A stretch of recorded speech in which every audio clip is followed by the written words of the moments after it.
Era uma manhã quente no sertão nordestino, o sol estava forte no céu azul sem nuvens, e o calor da caatinga parecia queimar ainda mais o chão seco e rachado. O vento forte, quase como um sopro quente, fazia com que a poeira se erguesse e tomasse conta da paisagem árida. No horizonte, os cactos e as árvores retorcidas se destacavam, parecendo, à distância, uma linha dura e intransponível. O sertão, como sempre, mantinha seu clima selvagem e implacável. E quem ali vivia sabia que a vida só seguia para aqueles que conseguiam resistir à dureza do lugar. Em um desses dias, uma história começou a ser contada no vilarejo. Uma história de uma mulher que andava com os cangaceiros. Uma história de coragem e mistério que logo se espalhou por toda a região. O nome dela era Nazaré, mas poucos a chamavam assim. A maioria, temerosa, se referia a ela como a cangaceira Nazaré. Seu nome logo ficou gravado nas memórias daqueles que viveram em tempos de guerra, nas mentes daqueles que enfrentaram a violência do cangaço. Nazaré não era apenas uma cangaceira,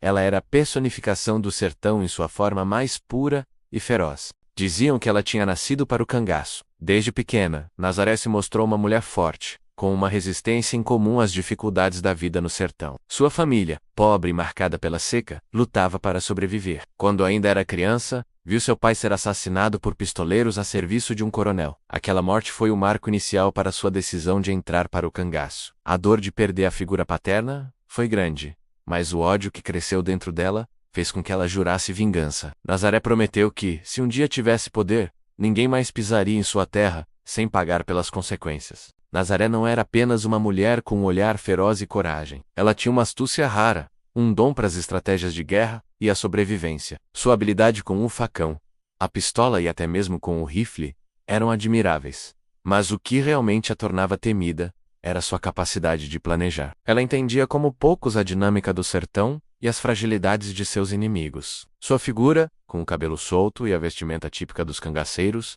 era uma sombra que se movia rapidamente e com precisão, sem ser percebida, até que fosse tarde demais. Ela se juntou a um dos bandos de cangaceiros mais temidos da época, liderados por um homem que era uma lenda viva, mas que por algum tempo subestimou a força de Nazaré. No começo, ele achava que ela era apenas mais uma mulher tentando se provar em um mundo dominado por homens. Mas logo ele percebeu o erro que cometera. Nazaré não tinha medo da morte. Ela estava ali para lutar por algo maior, algo que ela acreditava ser a verdadeira justiça para sua gente. Os outros cangaceiros logo aprenderam a respeitá-la. Ela não era uma mulher que se importava com regras ou com códigos de honra. Seu código era simples: sobreviver a qualquer custo, lutar pela liberdade de seu povo, e se fosse necessário, destruir os que estivessem no caminho dela. O bando de Nazaré se movia pelo sertão com rapidez, deixando um rastro de destruição onde passavam. Quando ela estava à frente de uma ação, sabia que a surpresa era a melhor tática. Em uma das muitas batalhas travadas, ela foi fundamental para a vitória de seu grupo. Enquanto os outros cangaceiros estavam distraídos,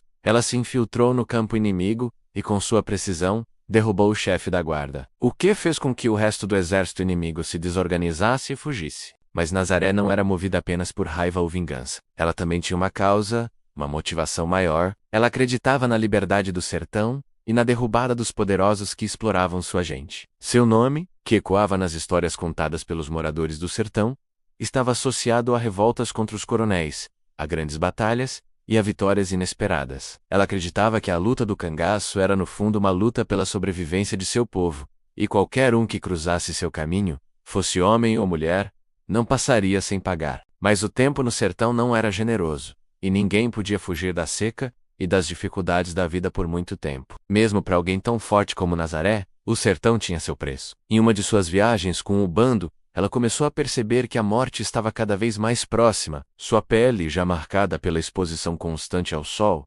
começou a mostrar sinais da resistência que ela sempre teve. Mas Nazaré não se importava com isso. Ela continuava na linha de frente, sempre buscando novos inimigos, novas batalhas. Porém, a morte, como sempre, estava à espreita.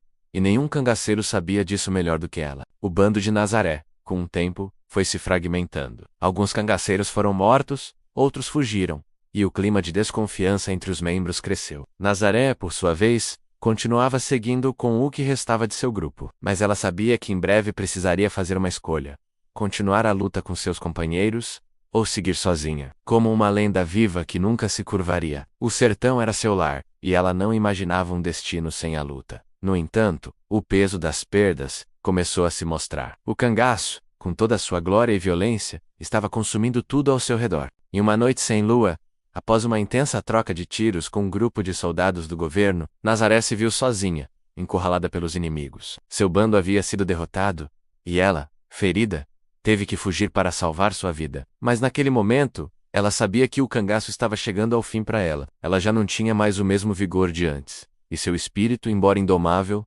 começava a se cansar da guerra. Mas Nazaré não tinha arrependimentos. Ela sabia que sua luta não havia sido em vão. Ela lutou por uma causa que acreditava ser justa, e, mesmo que o mundo nunca soubesse de todas as suas ações, ela sempre teria o sertão, as memórias da luta, e a marca indelével que deixara em todos que cruzaram seu caminho. Agora o nome de Nazaré continua sendo lembrado nas aldeias e vilarejos do sertão. As histórias sobre ela, sobre suas vitórias e sua coragem, são contadas de geração em geração. Ela se tornou mais do que uma cangaceira. Ela se tornou um símbolo da resistência, da luta contra a opressão, e da força indomável do sertão. O sertão, que a formou, a moldou e a viu crescer, sempre será o seu maior legado. E, mesmo após sua morte, o nome de Nazaré continua a ser reverenciado, como o de uma mulher que não temia a morte, que lutou com bravura, e que acima do tudo, nunca se curvou a ninguém. Se você quer saber mais sobre as lendas do sertão e os mistérios que ele guarda, não deixe de se inscrever no Mistérios do Sertão 54. Curta, compartilhe e comente. Vamos juntos continuar a desvendar os segredos do sertão, sua história e suas lendas imortais.